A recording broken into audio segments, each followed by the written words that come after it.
Hey everyone, it's Grim here. The next stage of Zereth Mortis testing is now available. So, we're going to head on in and talk all things Cypher of the First Ones. And that all-important flying achievement. So let's get into it. Now previously in the PTR, we met with a strange robot. We were directed to activate a console that would aid us greatly, apparently, in Zereth Mortis. Sadly, that was kind of where the quest ended, with players unable to use the console.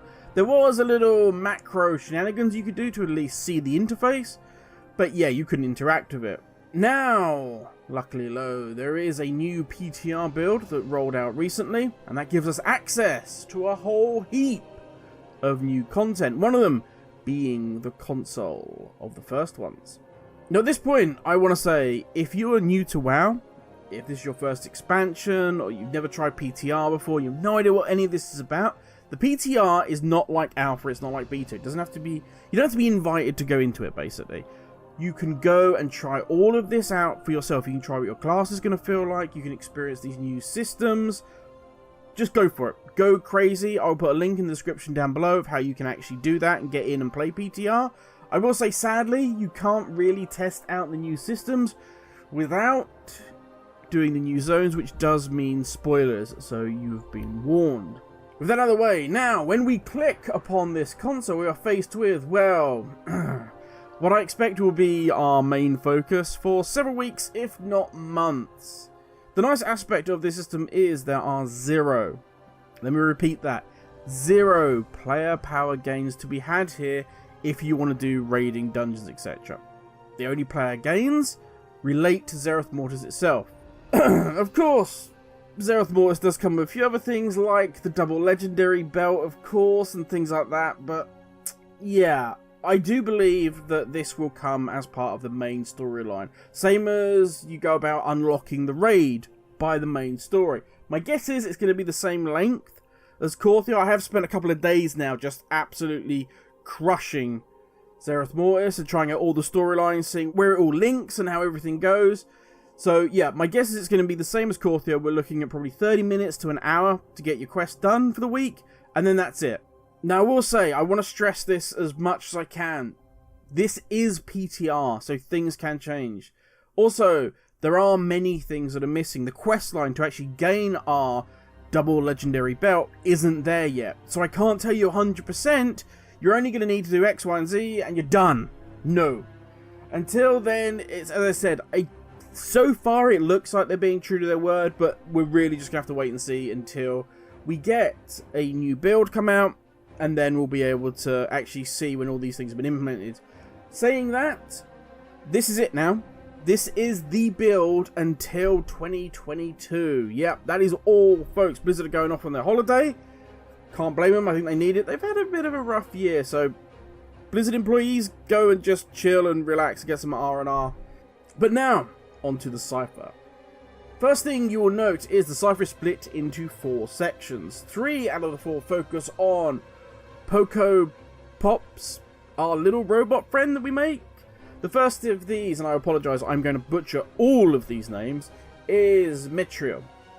This section focuses on Popopoc's core abilities. To unlock the first, you'll need to spend 5 ciphers in Material Understanding. This is part of the tutorial quest line, basically just teaching you how the console works, and it's instant. So yeah, that is going to give you access to the Progenitor's core pet and upgrades. Then, for 40 ciphers, we have the first unlock, Etriel.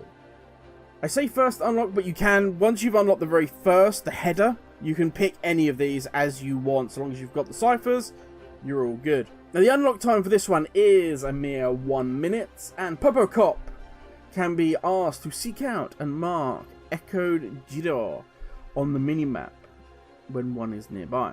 Cashier is up next, costing 45 ciphers and taking 5 minutes to unlock.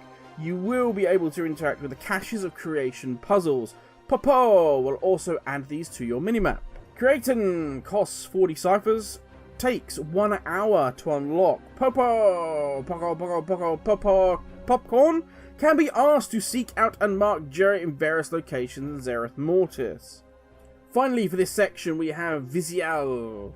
This will cost you 130 cyphers and takes 8 hours. With this one unlocked, you'll be able to change Popo's appearance.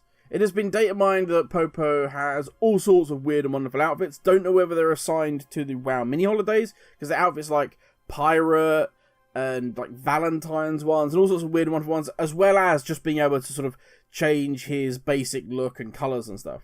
Now, our next section is Elic, and this focuses on console upgrades. Mostly it allows us to gain various buffs and enhancements while we're in Zereth Mortis. To unlock this section, it will cost you 45 cyphers and take 18 hours to unlock. Once done, you will gain access to lore concordances across Zereth Mortis. Being able to fully read a lore concordance will grant you a nice bonus. All of these top sections will give you that same concordance bonus. Now, I will say, unlike the vertical options underneath the headers, the horizontal you have to unlock in order. You have to have unlocked the previous one. So you won't get this one without having done material, and so on and so forth. Now, Elic is the first of our ranked upgrades. It costs 70 cyphers, has 3 upgrades available. It also takes 18 hours to unlock. Once unlocked, you'll gain the ability to have 3 active enhancements applied at the same time. Elic also has 3 potential upgrades, costs 65 cyphers, also takes 18 hours. This will reduce the enhancement console cost by 1 energy. Elic again has 3 ranks, costs 70 cyphers, and takes 18 hours to unlock. Once done, it increases your enhancement's duration by 15 minutes. Elic has no ranks, just a straight up one-off payment of 115 cyphers. It does take 18 hours to unlock. This one is a little different. The enhancement console will now generate enhancements in the form of crystals. This means that you can use them like a potion, gaining that buff whenever you need it when in Zereth Mortis, or, interesting enough, like domination sockets. You'll be able to socket these into your gear if they have crystal sockets. I can already hear people going, oh. My gut feeling is this is going to be for crafted gear or gear that drops in Zereth Mortis.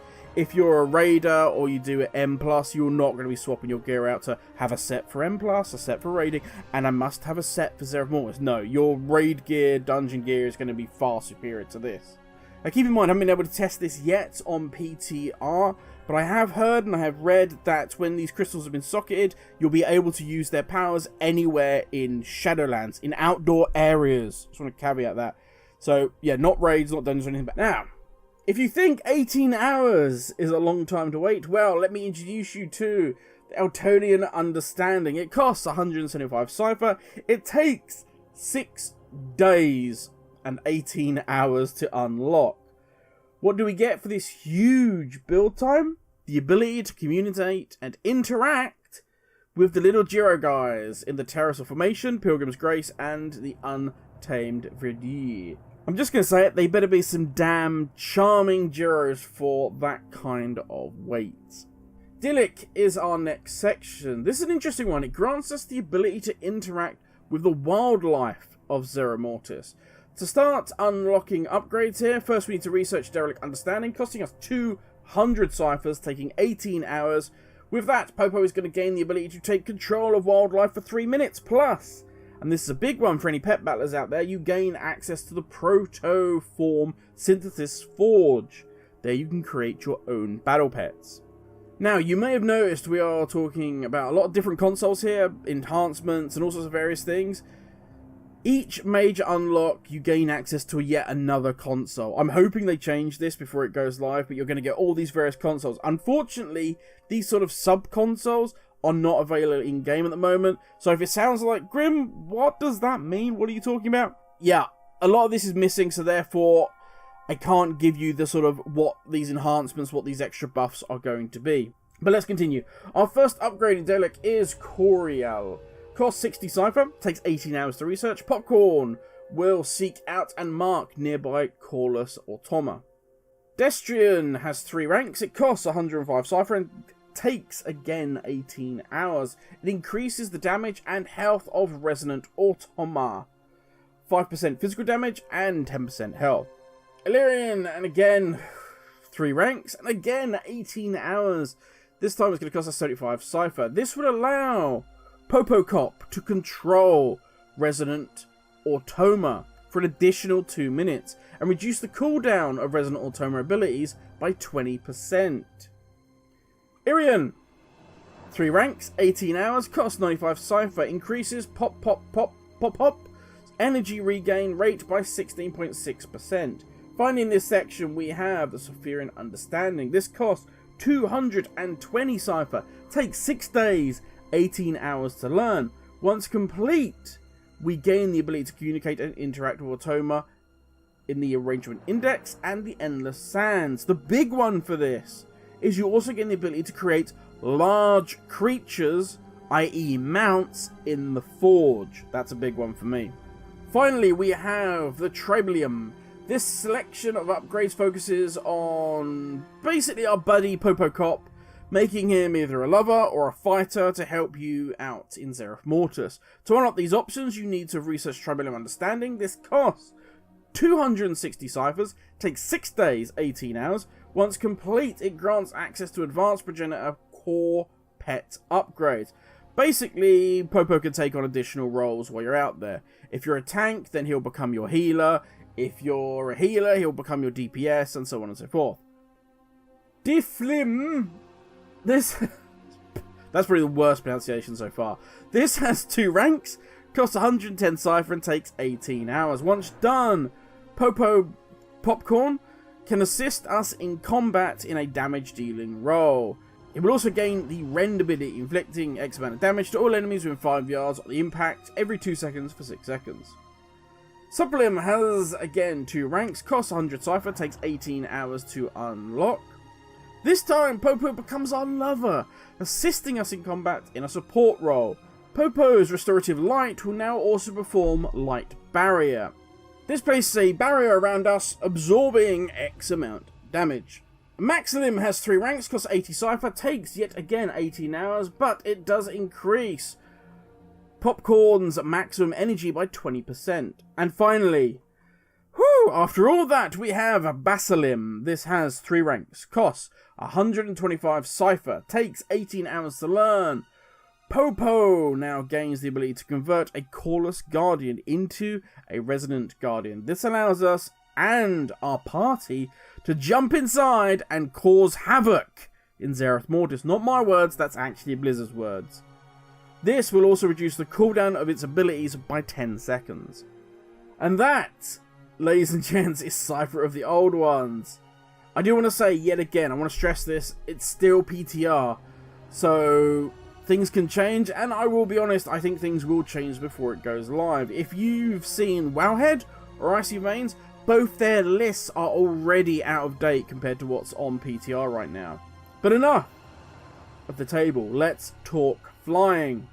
Now, you may have heard that flying will be attached to the Cypher of the Old Ones, but yet you haven't heard anything in all that gubbins that I've just gone on about flying. That's because it's an achievement similar to BFA. But this time it requires you, bear with me on this one, it requires you to have learnt everything from the Cypher console we were just talking about. Yeah.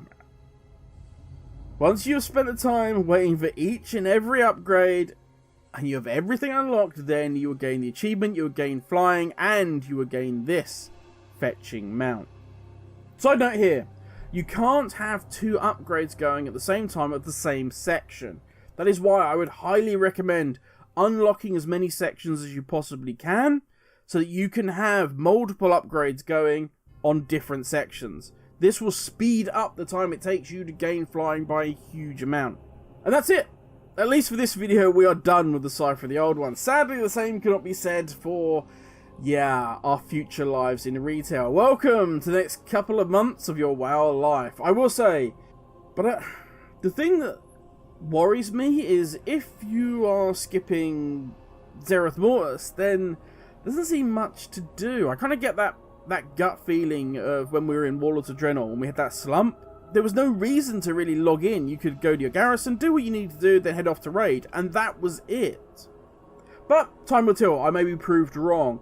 I, for one, am interested in things like the Mount Forge. Plus, I've said previously in other videos, that the story, the people, the creatures in Zereth Mortis is actually a really good one, and one I'm intrigued to explore and find out more about. Once you get off of the god-awful main quest line regarding the jailer. So yeah, I am hopeful. I wish this Cypher system would be changed. I like the idea of learning this new language and trying to understand it, but all these various consoles and that, it's just clutter. It's clutter and a grind for something that, once this is done, once 9.2 is over with and Eternity's End is gone and we've got 10.0, all of this will be forgotten and gone and be pointless. Apologies to end on a Debbie Downer, but yeah, that's what my current fear is at the moment. But that's enough from me. Thank you for watching, stay safe, and I'll catch you all in the next video. Cheers, everyone.